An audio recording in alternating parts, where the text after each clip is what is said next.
Hi అండి, అందరికీ నమస్కారం. ఎలా ఉన్నారు? బాగున్నారా? మేమైతే బాగున్నాం. అందరు బాగుండాలని ఆ దత్తాత్రేయ స్వామిని అయితే వేడుకుందాం. ప్రస్తుతానికి మాఘ పౌర్ణిమ రోజు మనమైతే కాకినాడ జిల్లాలో పిఠాపురంలో అయితే దత్తాత్రేయ స్వామి దర్శనం అయితే చేసుకున్నాము. ఇక్కడ శ్రీ వల్లభ స్వామి స్థల పురాణం అండి. మబ్బులో అంటే 5 గంటలకైతే మనం ఈ దేవస్థానం అయితే మేము చేరుకున్నాము. పిఠాపురంలో అత్యంత ప్రాముఖ్యత కలిగిన దేవాలయం. ఈ దేవాలయం స్వామివారి లీలలు మనం ఎంత చెప్పినా తక్కువే. ఇక్కడ మహారాష్ట్ర నుండి వచ్చే భక్తులు చాలా సంఖ్యలో ఉంటారు. ఇక్కడ పౌర్ణమి రోజైతే 5 గంటల నుండి 6 గంటల మధ్యలో శ్రీ వల్లభ స్వామి నిజపాద దర్శనం అయితే మనకు 1 అవర్ ఉంటుందండి. 5 గంటల నుండి 6 గంటల వరకు.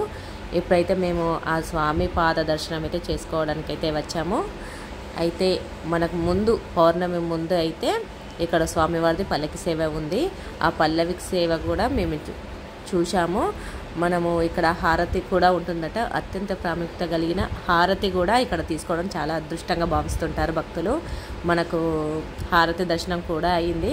కాకపోతే లోపలికైతే సెల్ అలో లేదు, ఫోటోలు అలో లేదండి. మనకు ఆలయ ప్రాంగణంలో అయితే ఇక్కడ స్వామివారి అయితే విగ్రహాలు ఉన్నాయి. అవి మాత్రమే మీకు చూపించాము. నిజంగా చాలా అంటే మాటలు చెప్పలేము. చాలా అంటే అనుకోకుండా మా అన్నయ్యనైతే మమ్మల్ని పిఠాపురం తీసుకెళ్ళాలని చెప్పాను కదా. నిజంగా మాకు తెలియదు రేపు వెళ్దాం అనేదాకా ఈ ఆలయానికి చేరుకుంటామని.